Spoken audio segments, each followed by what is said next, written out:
खेत रहला ना तो छतवा जब रहला तो सुखेला पनिया तो उसी से बढ़िया कांडला हटा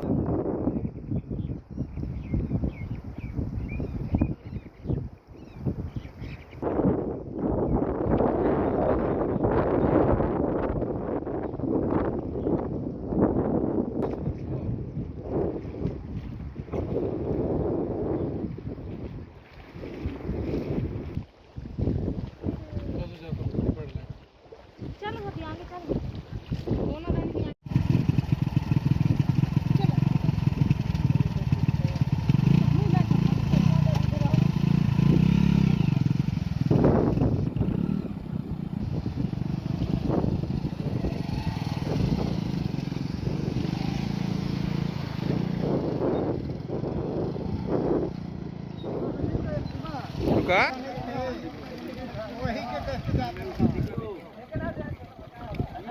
क्या बड़ा हो क्या उनका के बराबर लौका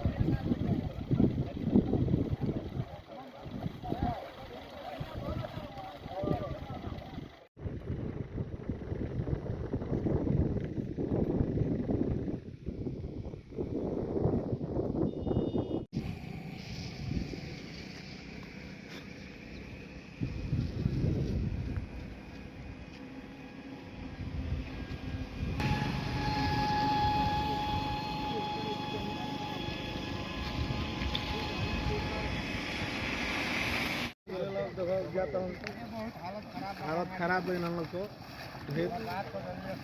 आपदा में हाँ 2 सेंटीमीटर इलाज महाराज बहुत भारी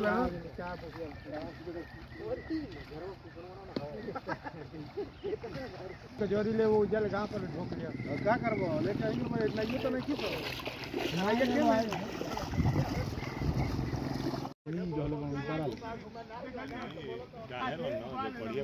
पनिया पढ़ेला तो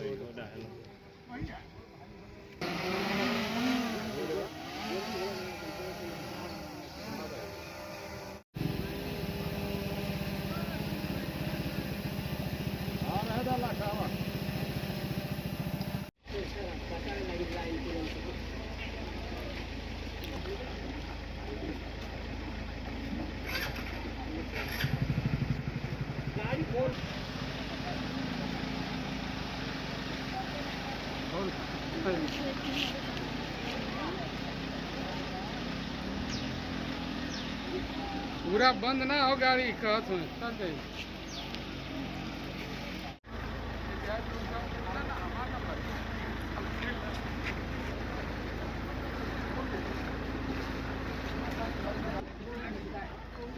हाँ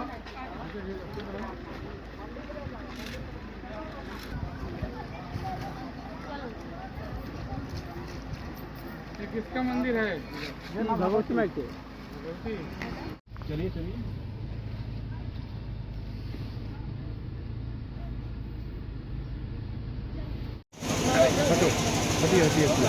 तू मर एक जगह चलो प्रभा हम बताओगे ना कितने दिन भर खराब बैठ हो गई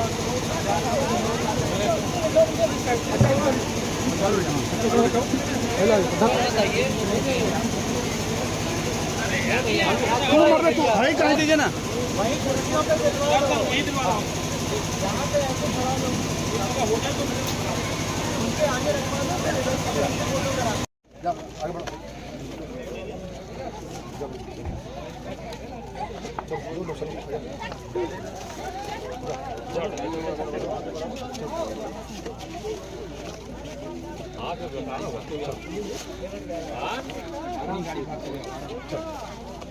एकदम सीधा एक बार लाइन लगा घूमने के बाद सीधा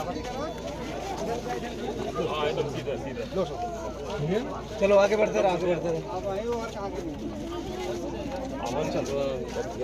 अभी बटेगा थोड़ा सा चले जाएंगे तो फिर बटेगा घबराइए ना सब इधर से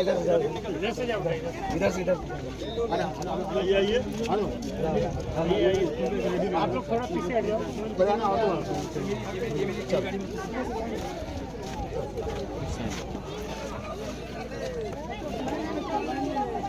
तो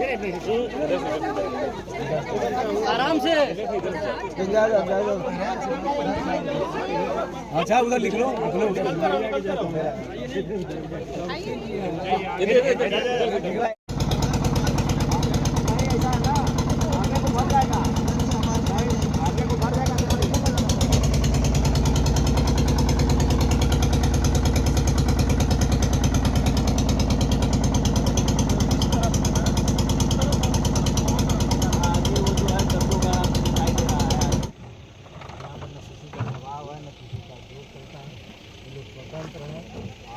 आदमी इतना काम करता है लेकिन आज जितना फसल चला गया ना ये सब यही दिनों की पूरी फसल है भले बहुत सारे लेकिन सब दिनों 10,000 15,000 1 लाख 2 लाख में ले गए हैं।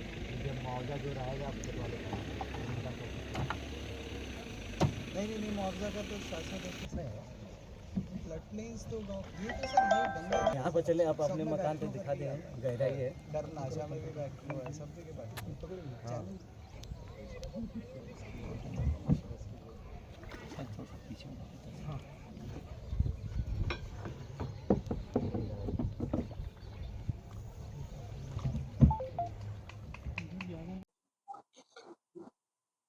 मित्रों नमस्कार। आज हम सब लोग गाजीपुर में बाढ़ क्षेत्र का दौरा किया गया और आज सामग्री बांटी गई।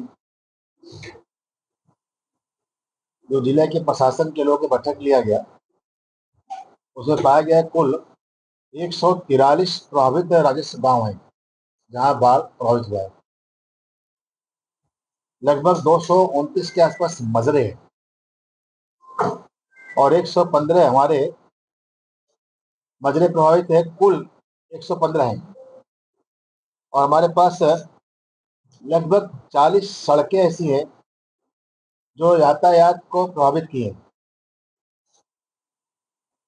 हमारे पास लगभग 19,352 जनसंख्या यानी कि 3,602 परिवार आइडेंटिफाई किया गया है।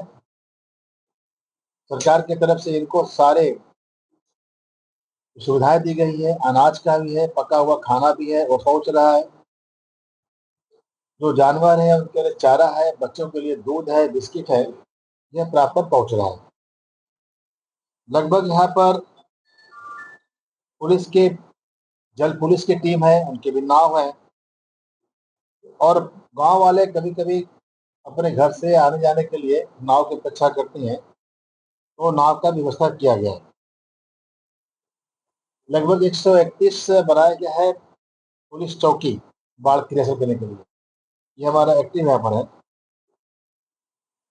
बाकी सब कुछ कंट्रोल में है। प्रभु की कृपा है, माँ गंगा की कृपा है। प्रशासन और सरकार पूरी तरह से तटस्थ है और सारे लोग एक्टिव हैं और अभी तक कैजुअलिटी 0 है सरकार प्रशासन के एक्टिव होने कारण से। ऐसा मानना है कि 1-2 दिन के अंदर बाढ़ घटना शुरू होगा, जो रिपोर्ट दिया है सिंचाई विभाग ने। कल रात से बनारस में स्थिर हो गया था।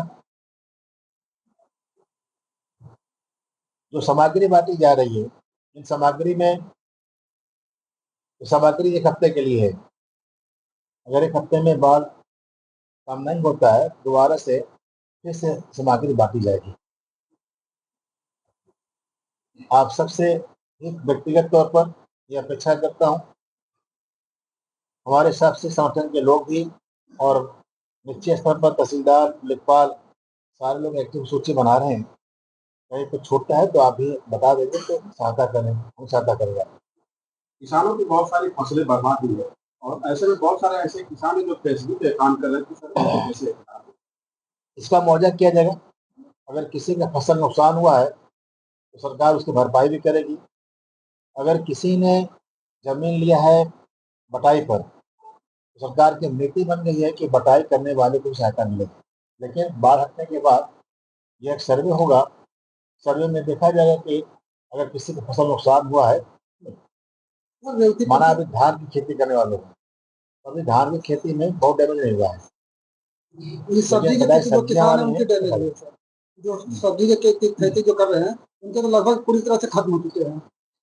हमने कहा जब पानी उतरेगा तो सर्वे करा जाएगा। अगर सर्वे में है तो पूरी तरह से किसान के साथ माननीय मुख्यमंत्री माननीय प्रधानमंत्री खड़े रहेंगे। सर इसके अलावा एक सर अलग से मामला ये नलकूप विभाग का है।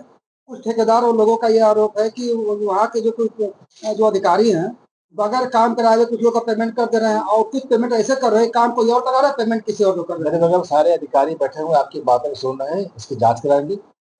अगर ऐसा होगा तो कोई भी अधिकारी बख्शा नहीं जाएगा। धन्यवाद सर।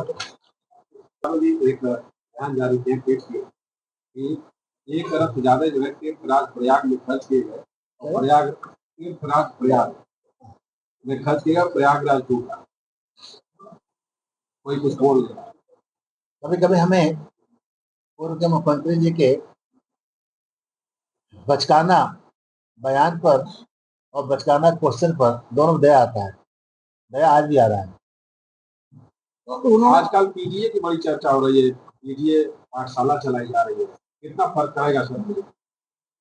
देश के गुलामी के समय सबसे पहले अंग्रेजों ने भारत के अंदर जातिगत जनगणना कराया था।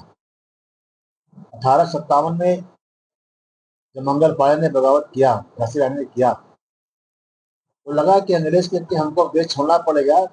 छोड़ दिया कि अब यहाँ जातिगत जनगणना होगा। जातिगत जनगणना से भारतीयों को बांट दिया गया, यानी फूट करो राजी करो। वही काम चले गए गोरे, वही काम अकेले अकेले जी कर रहे हैं। सर उमर अंसारी की गिरफ्तारी को लेकर भी अखिलेश जी ने योगी सरकार में रहा है। योगी सरकार में कोई भी अपराधी हो, कितना बड़ा पहुंच वाला हो, कोई बख्शा नहीं जाएगा।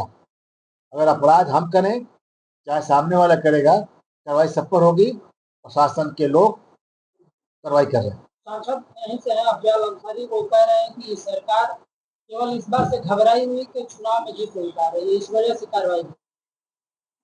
जिसके ऊपर इतने भारी मुकदमे हो, अगर वह भी बोलेगा, मैं अगर कहूँ क्या कहते हैं सूप में छेद होता है, चलने वाला बोले, ये जो अपराधी जिसका इतिहास हो वह बोल रहा है। धन्यवाद। चलिए।